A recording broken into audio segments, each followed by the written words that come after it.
igreja. Nós vamos estudar uma lição do livro Pensamento de Emmanuel. É uma pergunta do Livro dos Espíritos, a do item 149, que nos traz a pergunta e o título, Ante a Morte.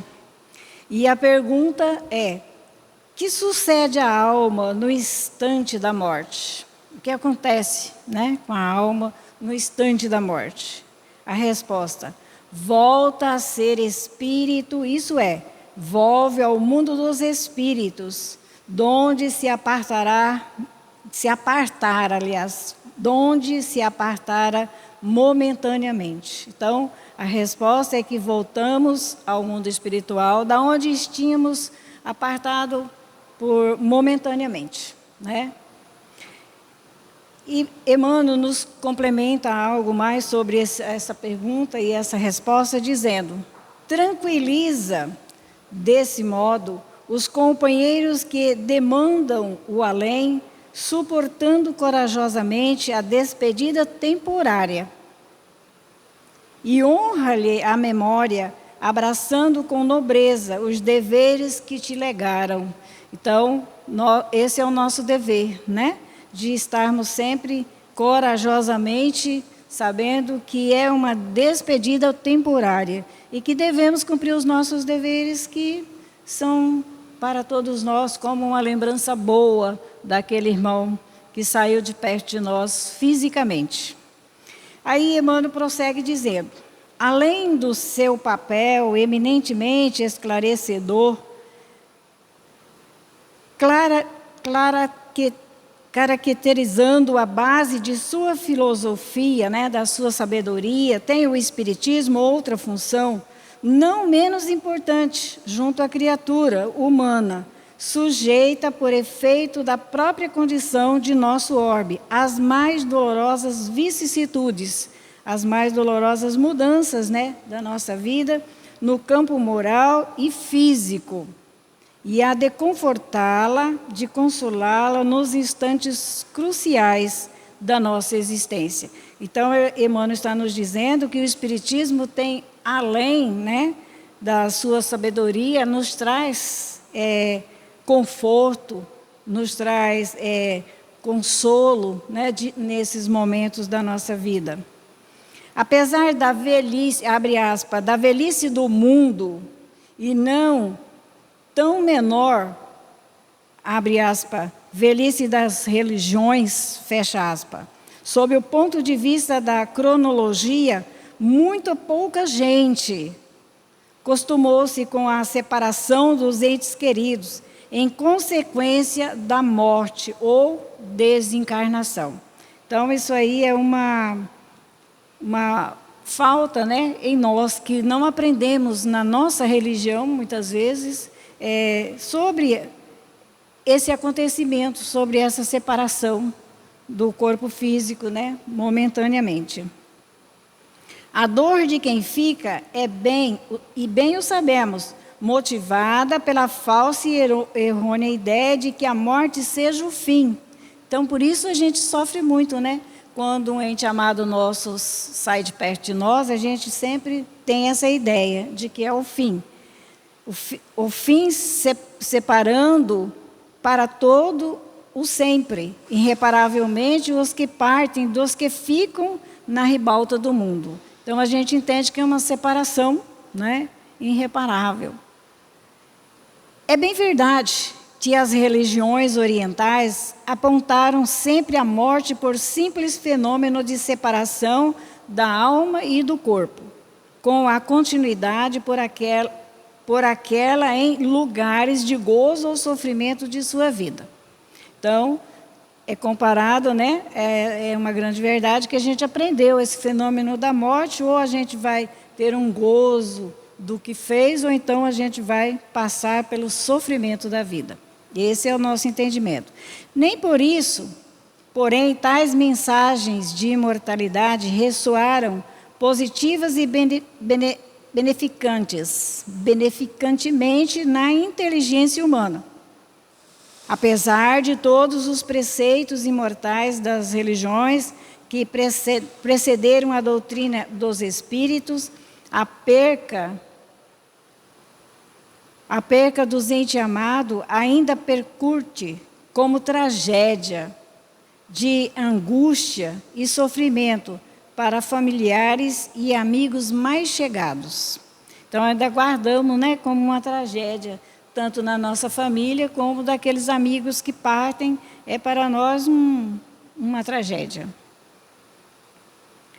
A partir da codificação espírita, nos idos de 1857, quando Allan Kardec editou o Livro dos Espíritos, o assunto passou, na verdade, a ser encarado sob outro aspecto, atenuando sensivelmente a dor da separação e, por outro lado, acentuando a esperança de que, não sendo a morte o fim de tudo, a partida é apenas temporária ausência, com a certeza de que mais cedo ou mais tarde o reencontro se dará em qualquer parte do universo, no espaço, noutros mundos ou na própria Terra.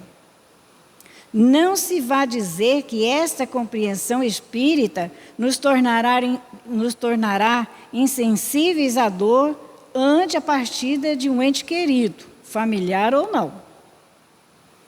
Não se predique seja o espírita uma pessoa proibida de sentir e chorar. Realmente, a partida de um parente ou de um amigo, eis uma e outra coisa, representariam inexatas ideias de que o Espiritismo seja uma doutrina capaz de insensibilizar os corações, insensibilizar os corações humanos, de atingir as emoções normais da criatura, esterilizando o sentimento. Então, o que Kardec nos ensina, né, é que não é para sermos insensíveis, né, mas que a gente tenha aquele controle maior, né, porque a gente entende que a morte não é o fim, que vamos nos encontrar, vamos estarmos, que nem diz aqui a lição, esse encontro aqui no universo pode ser no espaço, em outros mundos, ou aqui na Terra mesmo, a gente pode estar se encontrando, né?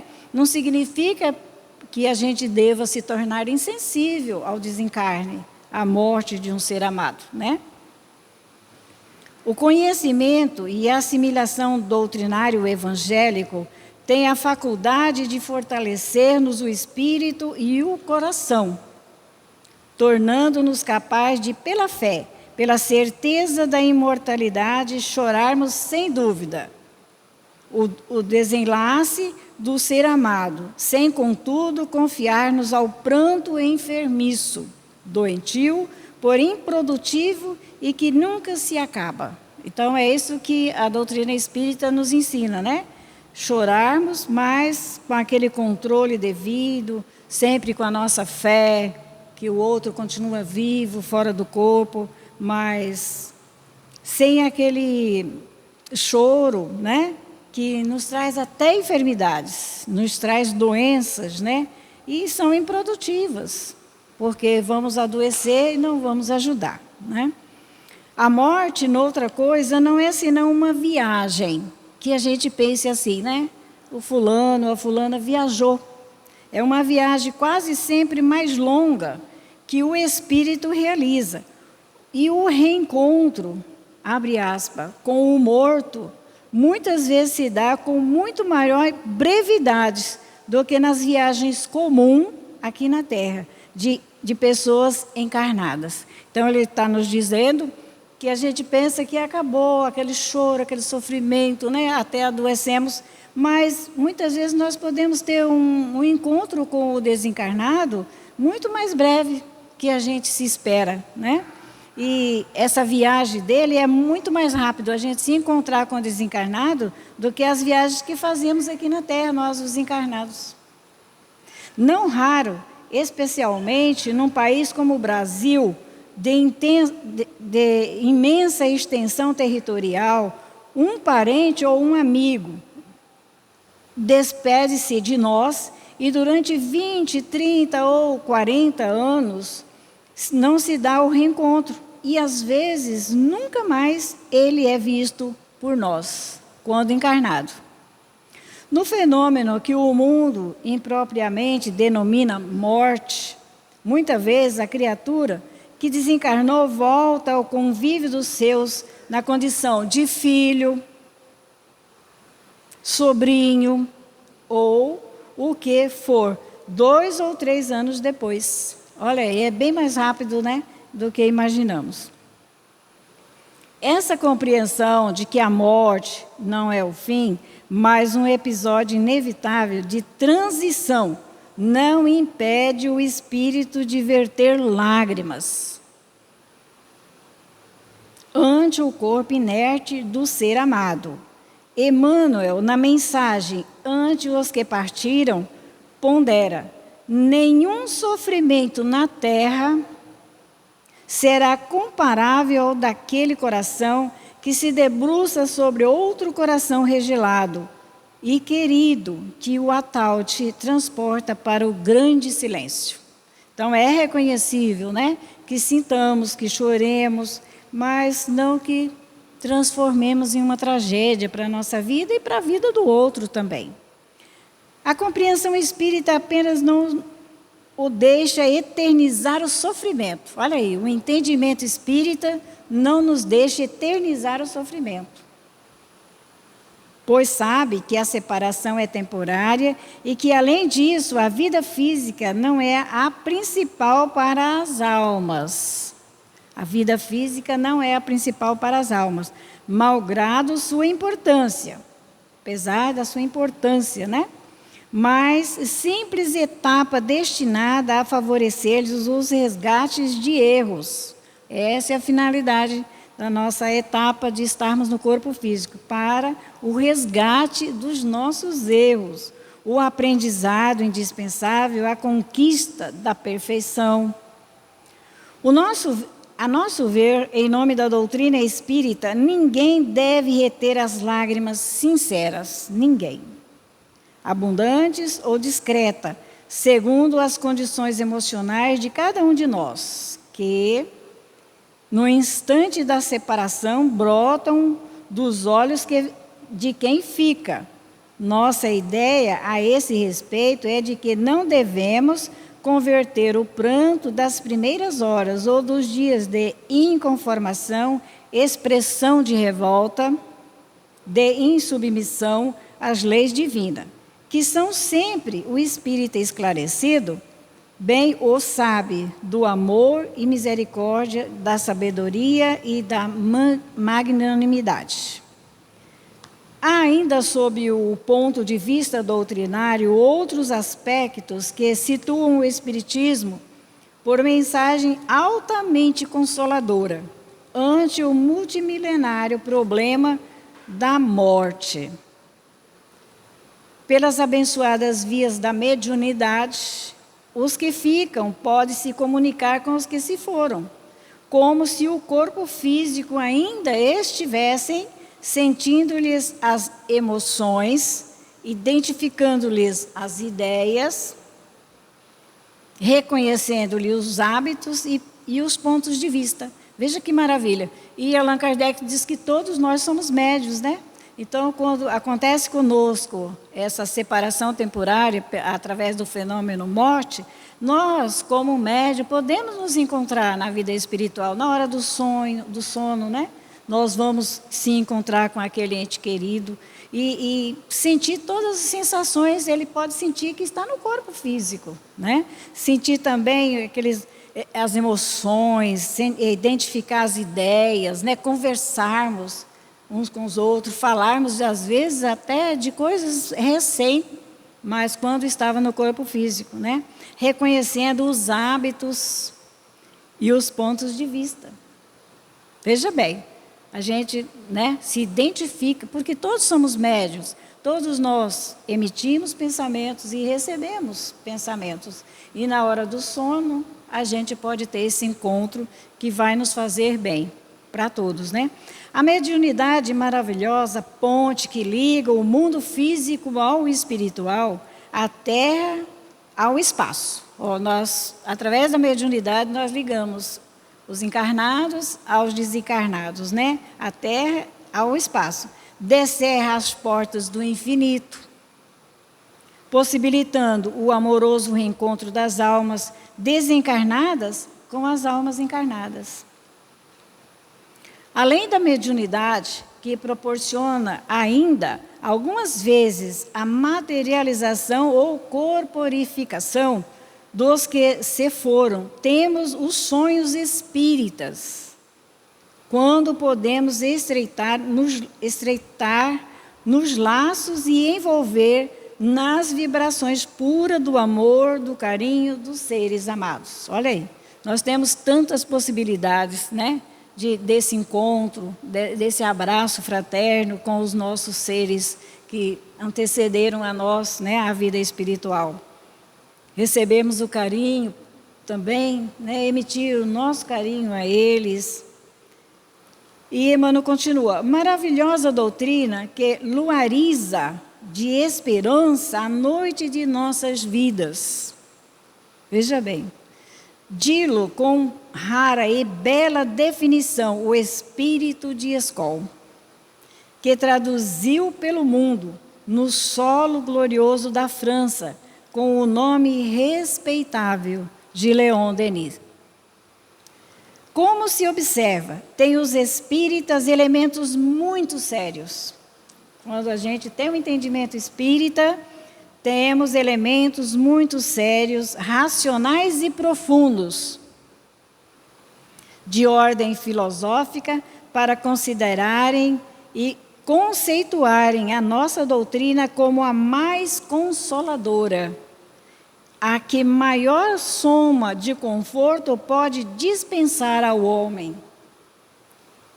nos instantes da dor, de maneira que, ao invés do pranto imoderado, né, aquele sem controle, possamos honrar a memória dos que partiram, abraçando com nobreza os deveres que nos legaram, conceituando assim o outro aspecto, o educativo, que a caracteriza, que a situa por fator de extrema valia na obra de redenção da humanidade. Então, esse legado que recebemos, o que aprendemos com aquele que saiu do corpo, né?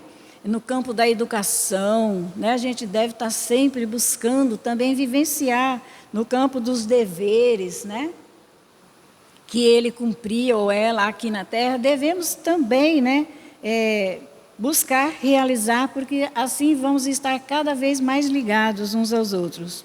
Então, ele nos diz, no setor educativo, que a caracteriza, que a situa por fator de extrema valia na obra de redenção da humanidade. E ele termina dizendo, Emmanuel, que ninguém se entregue ao pranto inestancável, inconformado, ante o corpo estirado no esquife, que ninguém se envergonhe de ensopar os olhos com as lágrimas da saudade justa, compreensível ante o coração amado, que demanda outras regiões, sai do corpo, né? Que é uma região física, matéria física, e vai para outras regiões que a gente não sabe, porque a gente nem se conhece, quanto mais aquele que partiu, a que mundo ele deverá estar, a que região ele deverá estar. Então, veja bem, a região mais do que o trabalho do bem. Olha só, o que Emmanuel nos recomenda. O trabalho do bem seja a melhor forma de lhe cultuarmos as lembranças. Terminando, ele diz, essa é a mensagem que em nosso pobre entendimento o Espiritismo dirige a todos os que se desfrutam em casa ou nos círculos pessoais de amizade com o velho e sempre novo problema da morte. Então, a gente sempre se depara, né, com esse problema da morte, tanto em casa, com os amigos, né? Esse problema vem para todos nós. E no Evangelho nós vamos também estudar uma lição que vai nos ajudar a cada vez mais entendermos, né, essa questão que para todos nós sempre nos pega de surpresa. E do Pão Nosso, o Evangelho, nós vamos estudar a lição 78, que traz o título Segundo a Carne. E quem nos fala é Paulo, capítulo 8, versículo 13. Porque se viverdes segundo a carne, morrereis. Se a gente viver segundo a carne, morreremos, né?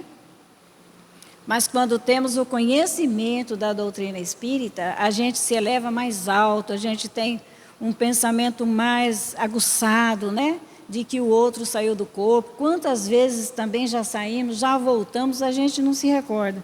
Então, vamos viver agora no corpo físico como espíritos, porque nós vamos sair um pouco mais preparados para a vida espiritual.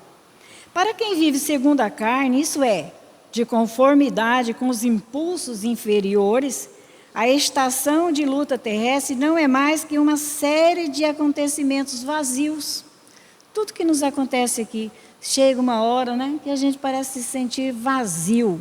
Vou para onde? Fazer o quê? Vim da onde? Né? O que eu tenho que fazer de melhor para me manter preenchido, alimentado o espírito? Em todos os momentos, a limitação ser-lhe-á o fantasma incessante. Em todos os momentos nossos, a limitação. A gente é tão limitado, a gente desconhece, né, o mundo espiritual. A gente pensa que é lá, nós estamos aqui. O mundo espiritual está em volta de nós. Os irmãos estão estudando conosco. Aqueles que são permitidos, muitas vezes terá mais desencarnado aqui conosco que encarnados. E nós que estamos no corpo, que temos essa condição de aprendizado tão grande, muitas vezes a gente não busca, né? A gente fica decepcionado, como diz, pela nossa limitação, achando que a morte é um fantasma na nossa vida. E é natural. Cérebro esmagado pelas noções negativas, encontrar-se-á com a morte a cada passo. Né? Então, se a gente tiver um cérebro esmagado por noções negativas, nada tem proveito para nós, não tem aprendizado, porque na vida, aqui, quando estamos no corpo físico, tudo é lição. Decepção, enfermidade, dor, sofrimento, né? A perca de entes queridos, amigos, tudo para nós é lição. Nos convidando a se preparar, porque também vamos precisar, vai chegar o momento que precisamos estar mais atentos a nós mesmos, né? Para a consciência que teve a infelicidade de espousar concepção tão escura, que a morte é um fim, que acabou tudo, não passará a existência humana de comédia infeliz. No sofrimento, identifica-se uma casa adequada ao desespero. Quando sofremos, né, a gente guarda dentro da nossa casa mental o quê? Desespero.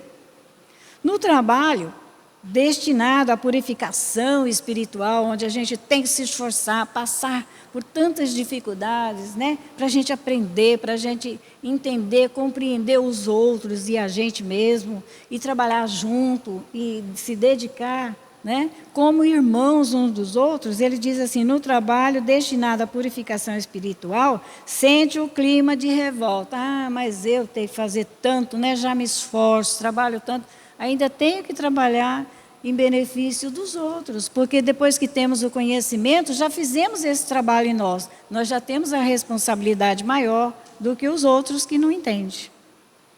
Não pode contar com a bênção do amor, porquanto em face da apreciação que lhe é própria.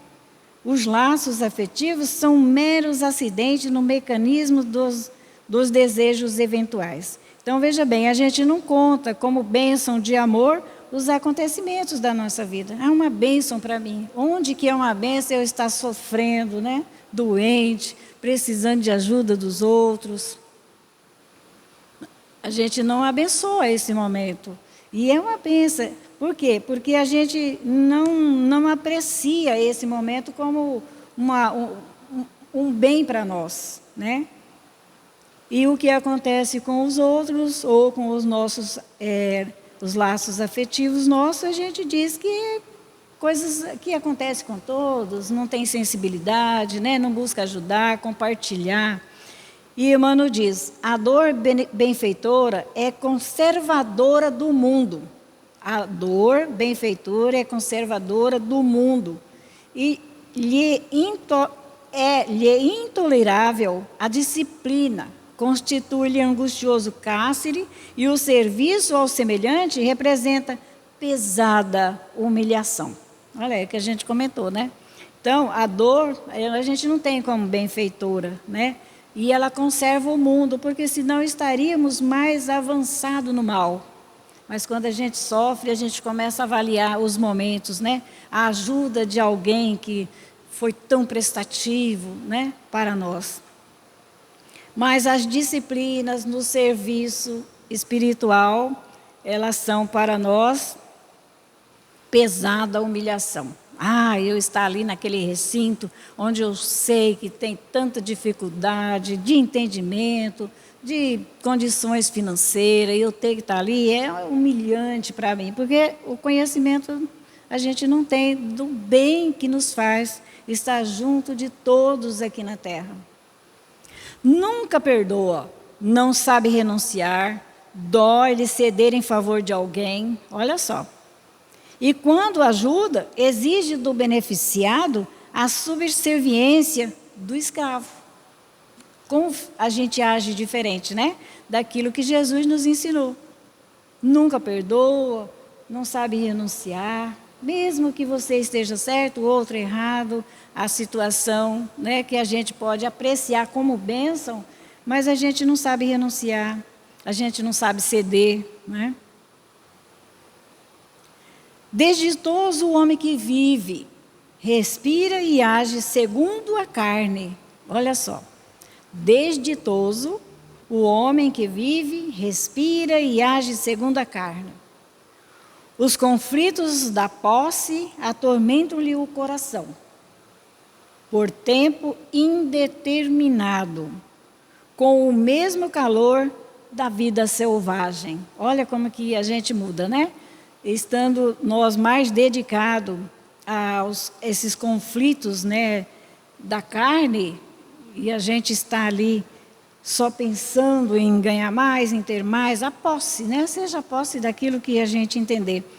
É como se a gente estivesse no calor da vida selvagem. Ai dele, todavia, porque a hora renovadora soará sempre para todos nós, né? Ai de nós, se não buscarmos conhecer quem somos, que espírito eu sou aqui nesse corpo físico. Bom, a gente sabe que não é. Veio para se aprimorar, para se melhorar, né? Então, uma hora dessa soa para nós o momento, né, da nossa renovação. E aí a gente está despreparado. E se fugiu a atmosfera da imortalidade, se asfixiou as melhores aspirações da própria alma, se escapou do exercício salutar do sofrimento, exercício salutar do sofrimento. Se a gente fugiu à atmosfera da imortalidade, pensamos só na matéria, né? Esquecemos que estamos no corpo, que o nosso espírito está aqui, né, habitando um corpo físico, que é passageiro, que é temporário. Se a gente fugir a essa atmosfera da imortalidade, não buscar o espírito que somos, vivenciar esse espírito, mudando a nossa vida, se asfixiarmos as melhores aspirações da própria alma, às vezes temos um pensamento, né, de buscar alguma coisa que nos traz clareza espiritual, que nos traz entendimento, mas a gente foge. Se escapou o exercício salutar do sofrimento, quando estamos sofrendo, a gente quer que tudo aconteça para a gente curar na hora, né, que um médico nos atenda, que ele saiba o que temos. A gente não quer fazer exercício, né, nesses momentos de sofrimento. Se fez questão de aumentar apetites e prazeres pela absoluta integração com, abre aspas, o lado inferior da vida, fecha aspas, que poderá esperar do fim do corpo senão sepulcro? sombra e impossibilidades dentro da noite cruel. Veja bem, a orientação que Emmanuel passa para todos nós, né? Vamos analisar se não estamos fugindo ao exercício da dor quando ela nos chega, das dificuldades, né? Se estamos, assim, aumentando os nossos apetites para os prazeres da vida material, se estamos, assim, integrados, né, no lado inferior da vida, que será? Que poderá esperar do fim do corpo, senão sepulcro?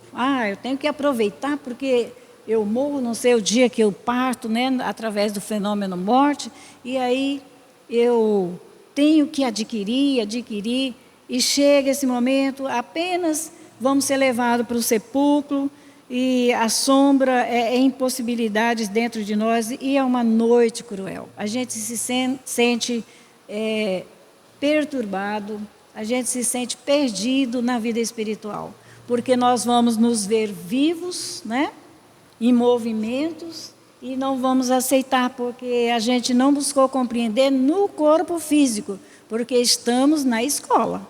Não vamos esquecer, o planeta Terra, quando estamos aqui reencarnados, nós estamos na escola. E é na escola que o aluno aprende as lições para o exercício aqui e o além-túmulo, né? Através dessa saída do corpo físico. Então, vamos agradecer a Jesus por esses momentos que aprendemos com os nossos benfeitores a buscar aquilo que nos é verdadeiro, é eterno, sabendo que para todos nós os momentos ressoará de voltarmos à vida espiritual e não será nos perguntado: estás preparado?